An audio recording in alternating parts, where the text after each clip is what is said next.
Good afternoon. I'm Dr. Allison Arwady, Commissioner at the Chicago Department of Public Health, here to give a data update for the City of Chicago's COVID-19 numbers. First, our travel order. Chicago's travel order now consists of 31 states and Puerto Rico. Florida is being added, and Michigan is likely to be added next week.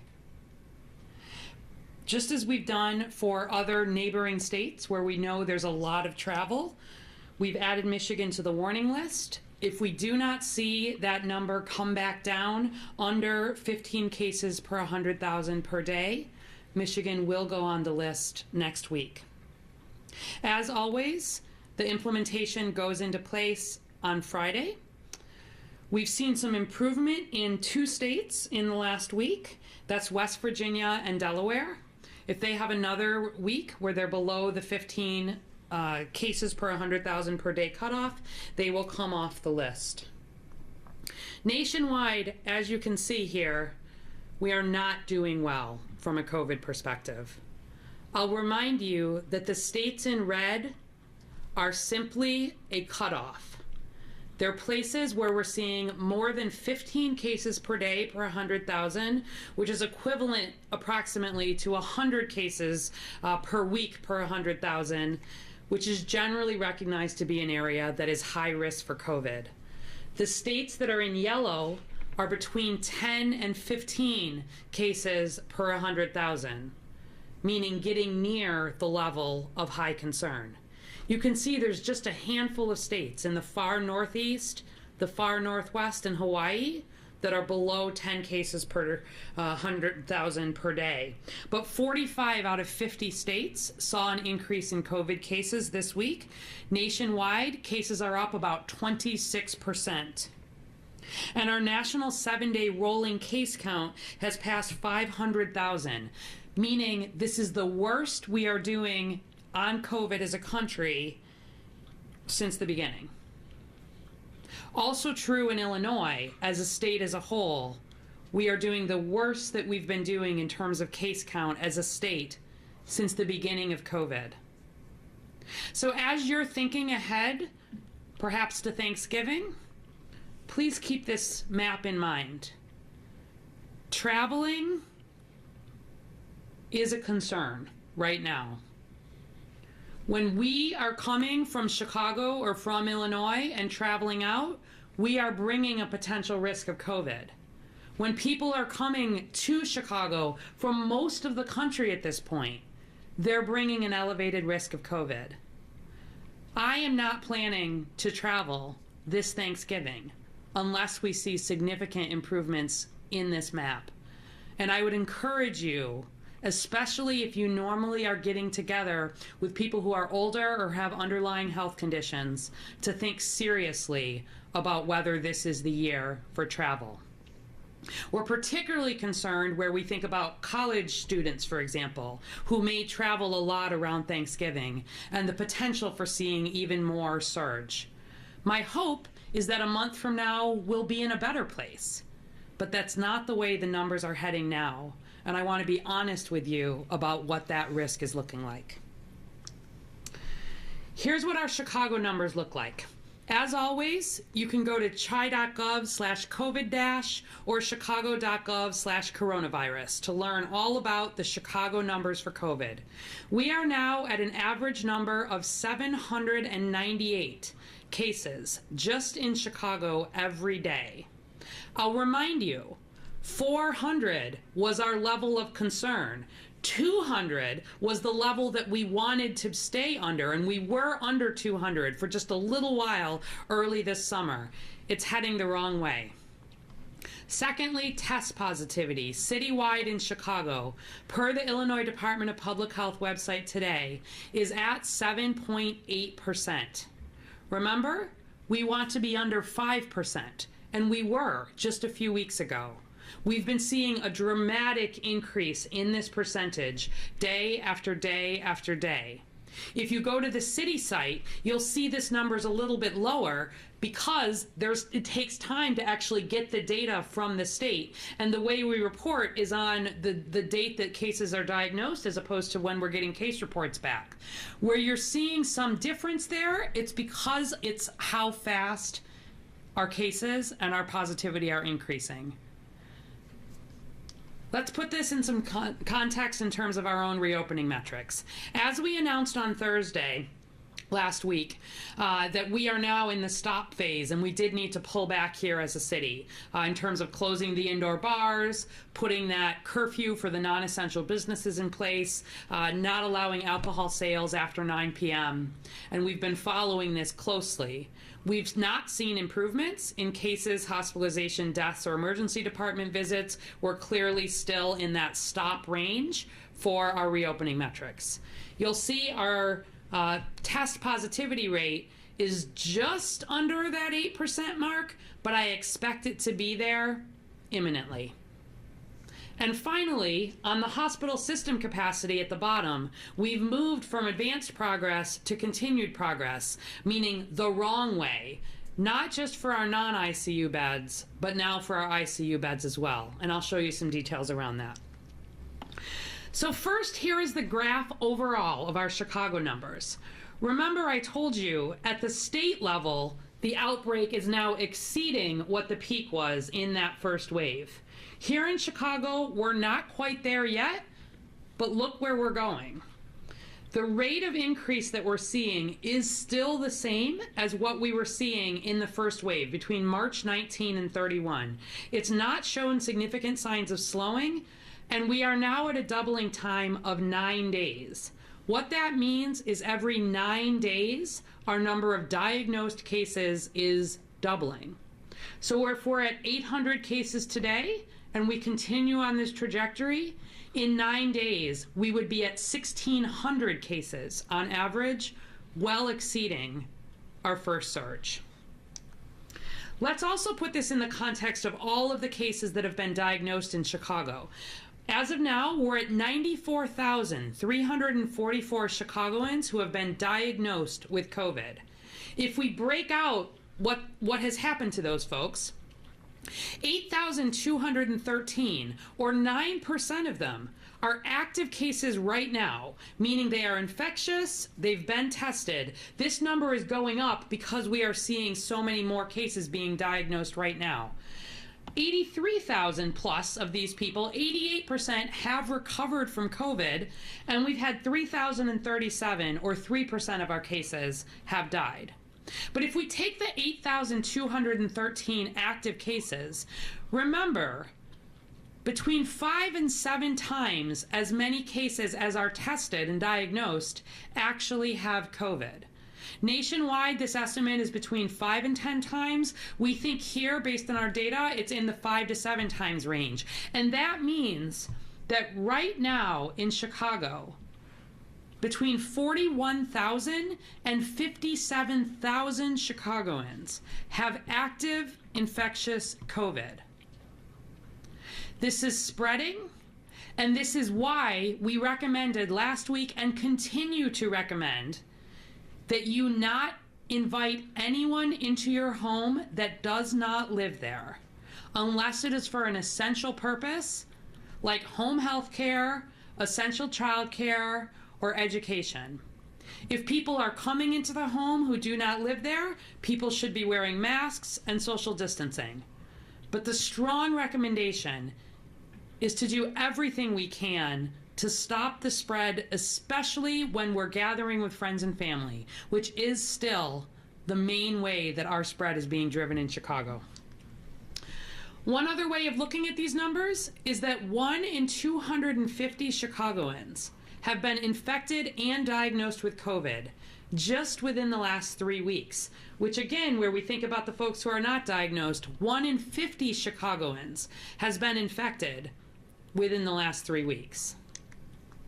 And if we look at our graphs, these look similar to what we looked at last week, but I want to emphasize that we are seeing COVID cases dramatically increasing across all race ethnicity groups. On the graph here, the blue represents Latinx Chicagoans who are still disproportionately impacted by cases. But I want to point out that for the first time this week, among white non-Latinx Chicagoans, we are seeing rates of COVID that exceed what we saw in the first wave. I expect if this does not turn around over the next few weeks, we will similarly break those records for Asian, Latinx, and Black Chicagoans. Also a severe warning, our Chicago cases have continued to dramatically increase across all age groups, including among older Chicagoans. But I want to point out something different just from last week, is that right now in Chicago, COVID rates in age 30 to 39 and 40 to 49 are the same as the highest rates that we've seen among our 18 to 29-year-olds. And so we've been talking a lot about how our youngest Chicagoans have been driving a lot of COVID, and that remains true. But right now, we're seeing as many people in their 30s and as many people in their 40s being diagnosed with COVID. And more concerning, down at the bottom of this graph, the gray and the pink represent our folks who are over 70 and over 80. We've seen those rates also more than double just over the last few weeks. These, of course, are the people most likely to have the severe outcomes, get hospitalized, or even die from COVID. If we look at our diagnosed cases by race and ethnicity and age, last week in Chicago, what you see here, again, blue represents Latinx Chicagoans, red is white Chicagoans, purple is Black Chicagoans, and green is Asian Chicagoans. You see that as people are getting older, we're not seeing as much of that race ethnicity separation. Everyone needs to play their part in terms of keeping the risk of COVID down, wearing your mask, socially distancing, washing your hands, and especially protecting folks who are in the highest risk for severe outcomes. Here's what our test positivity looks like by zip code for the week just ending last Saturday. Remember, across the whole city, we're pushing 8% positivity, but you can see that in the darkest blue areas, that test positivity is between 13% and almost 20%. And it goes down from there. We are seeing cases increase in all parts of the city, and we are seeing spread across all age groups in all parts of the city. Here's what our hospitalization data looks like. So these are the numbers that are reported in daily from all of the hospitals in Chicago. These are not necessarily Chicago residents. These are people who are in any of our hospitals, whether they are in a non-ICU bed, an ICU bed, on a ventilator, with COVID-19. We include both people diagnosed with COVID-19 and those who the doctors suspect have COVID-19, but we're waiting on a test result. And what we can see for our non-ICU hospital bed capacity is that we had our low point at 249 people in the hospital, but not in the ICU, with COVID or suspected COVID back on September 22nd. That's been increasing. And as of now, we're at an average of 428 people in the hospital, and we've had an individual day topping 450. If we move to our ICU occupancy, this again is where we've started to see some changes. So our ICU occupancy, you can see, was 77 is a rolling average, October 1st. And we've gone up to now an average of 120 people in the ICU with COVID in Chicago, a 56% increase, and tripped over our advanced progress threshold. Our ventilator use is still stable at this point, as are our deaths. And I want people to understand that unfortunately, this is the way that we see this happen. First, we see our cases increase. Then, as more of those people spread it to others, as we have people especially with underlying conditions and those who are older, but also just more cases, it typically takes a couple of weeks to see the hospitalization numbers really start to tick up. Then, unfortunately, it can often take another week for people who are in the hospital but worsening to need to get moved to the ICU and then to the ventilator, and then unfortunately, we do see people die. So you'll see, although our average remains at 40, we most recently actually have gone up to 56 people reported on ventilators. It's also heading the wrong way. We've been answering a lot of questions about what do we know about how folks are getting COVID here in Chicago, and I know that's a question you have too. So I wanted to highlight first that we follow very closely where people are dying from COVID, whether that is associated to a known outbreak, meaning a location that has had multiple cases with spread at that location. And what you can see is that in our first surge back in April and May, in red, many of the cases were associated with a known outbreak. That was led by long-term care facilities or nursing homes, but it also included other congregate settings where people are living together. We looked at, for example, people who were sharing space. We saw more larger outbreaks among workplaces, some larger factories, etc. We have broadly gotten that under control as a city. Our percent positivity in these congregate settings has been below 1%.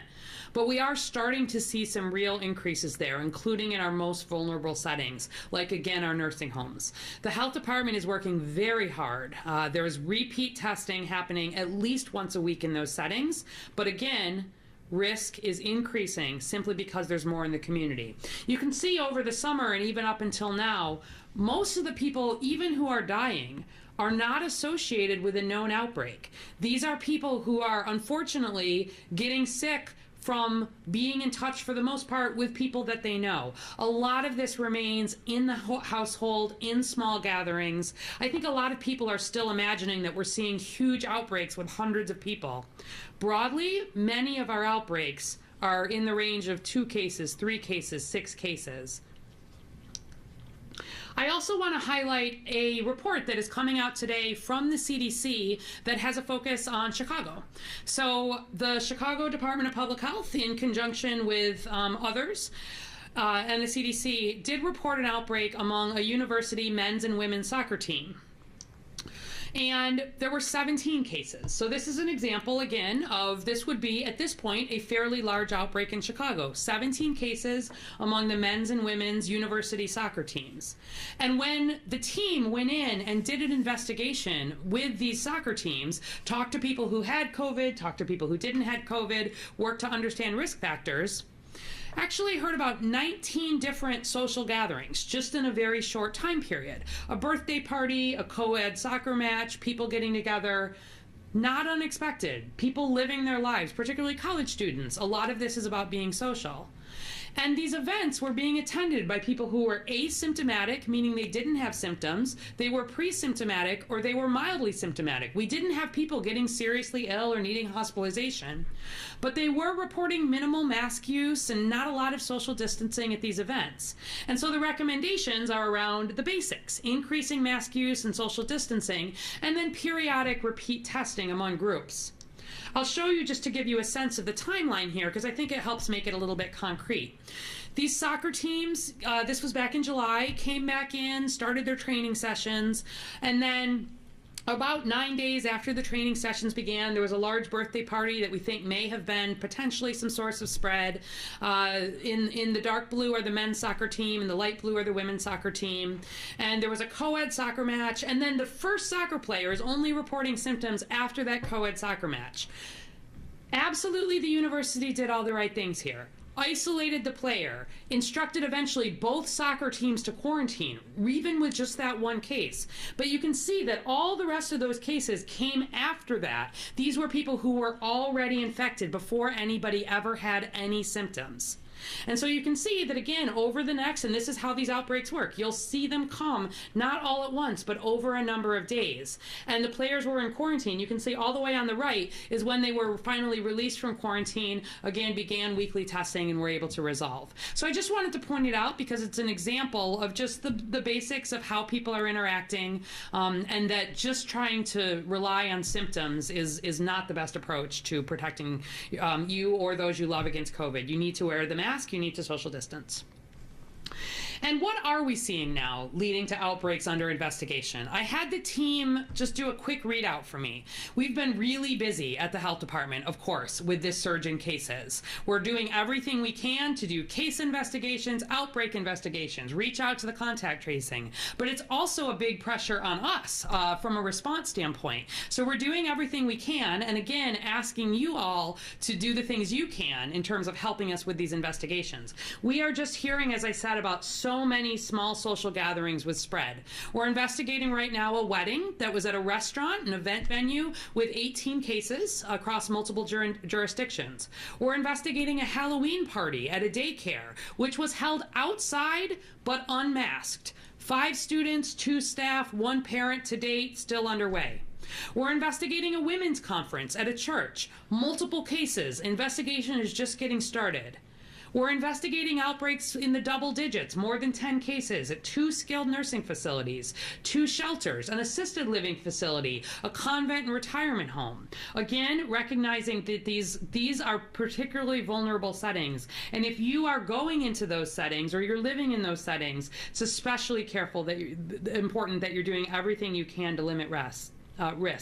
We're also seeing more individual cases at schools. People are getting infected in the community, coming into school communities. Clusters of friends outside of schools. More individual community-acquired cases on intake to the correctional facilities. When people come into the jail, for example, before they move into the general population, they're held for 14 days to make sure that if they're coming in with COVID, there isn't spread. And we're seeing increased cases in that setting, not surprisingly, given what's happening in Chicago.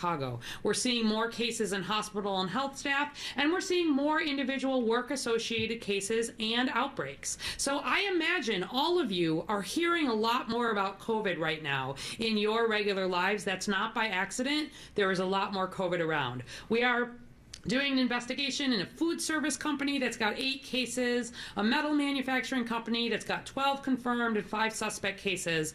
My point is that COVID is widespread here in Chicago, and we need you to double down on the things that you know work.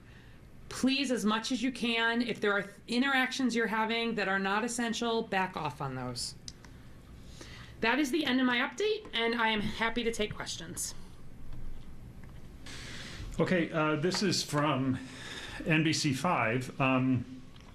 We've seen some restaurants and establishments using igloos, bubbles, or other enclosed structures for outdoor dining in colder months. Are these safe?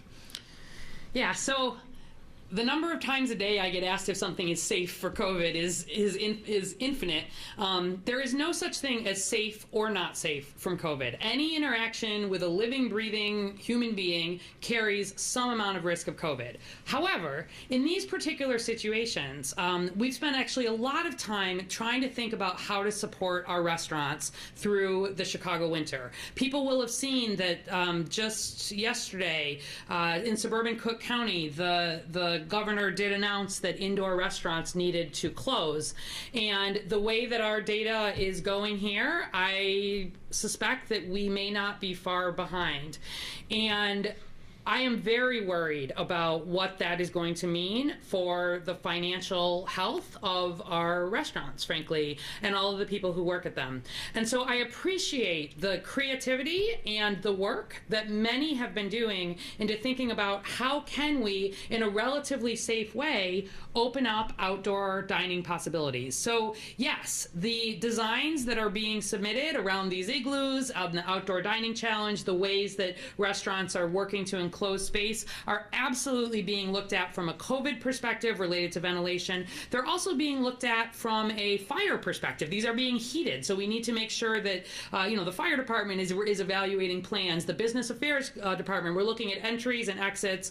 We want these spaces to be as safe as they can be, and we want to really be able to support businesses doing creative things. The last thing I would just say on that is this is going to be a difficult winter for everybody. And I think the more that we can be serious about COVID and think about also how we can support each other and support small businesses through this winter is going to be crucial.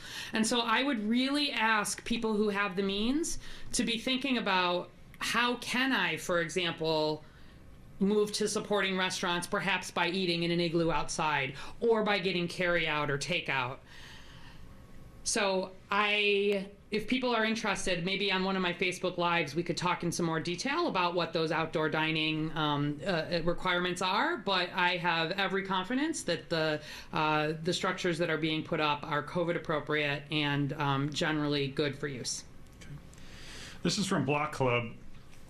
Deaths have fallen as doctors learned more effective treatments for COVID-19, and people have become less afraid. What are doctors doing differently that has helped bring down deaths?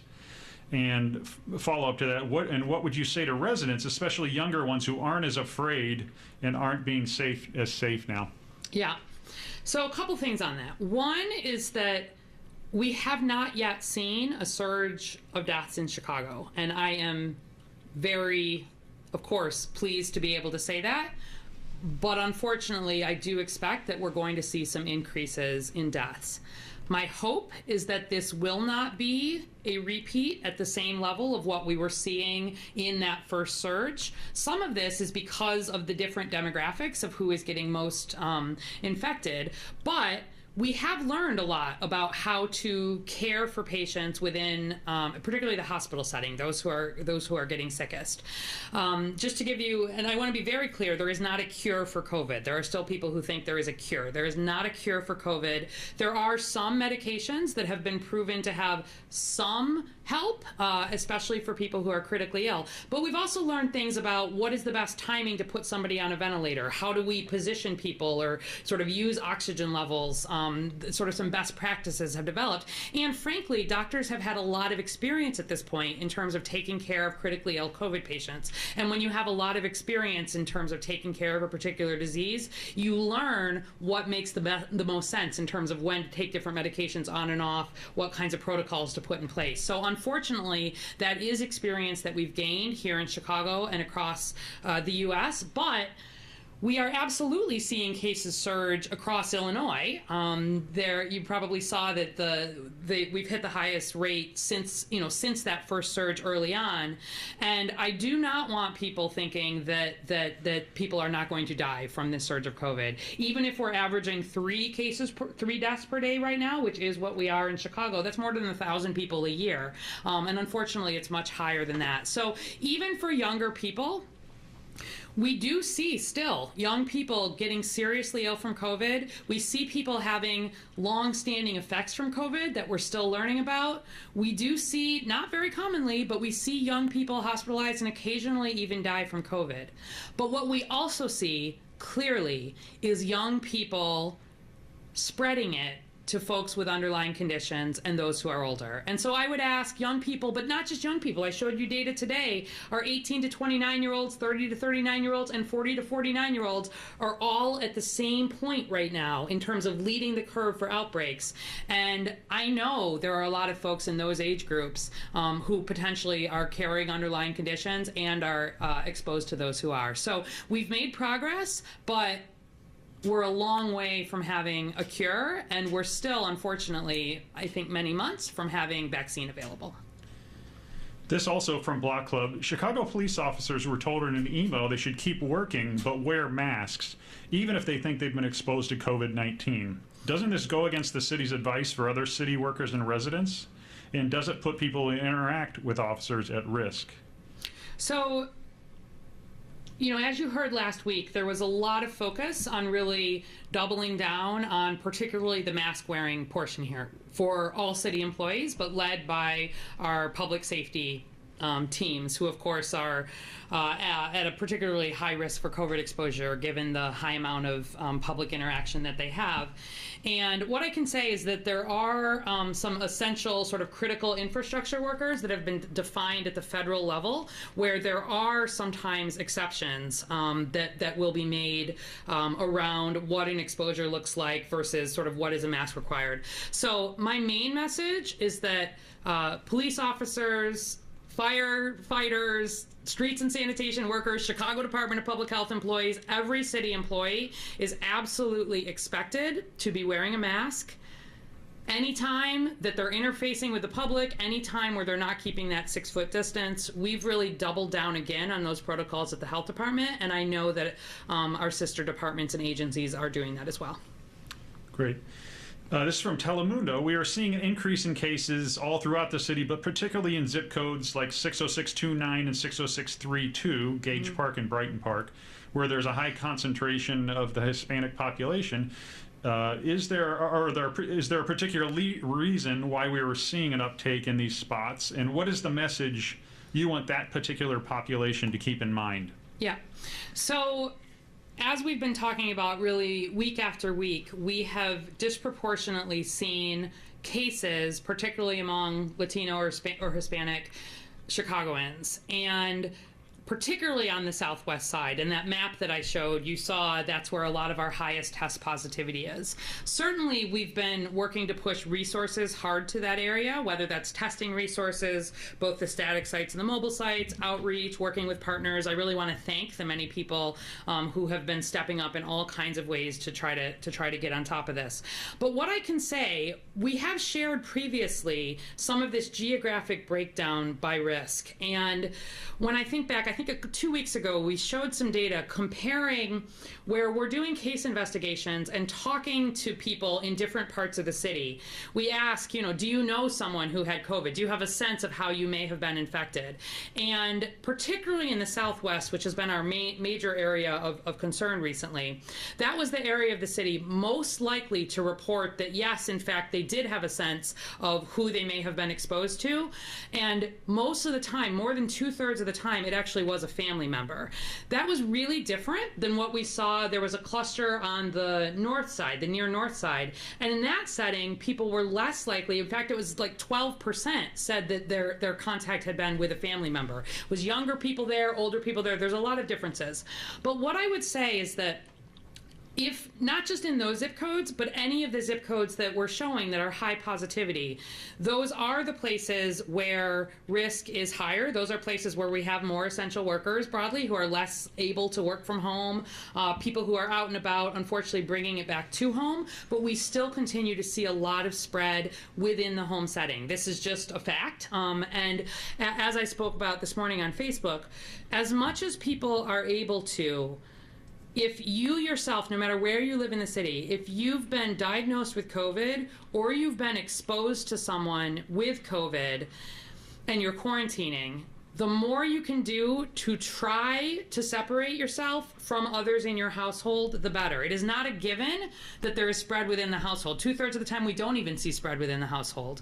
But if you can, and we know this is not possible for everybody, where there's crowded housing, etc., but if you are able to, try to have the person who is sick sleep in a separate room from the other people.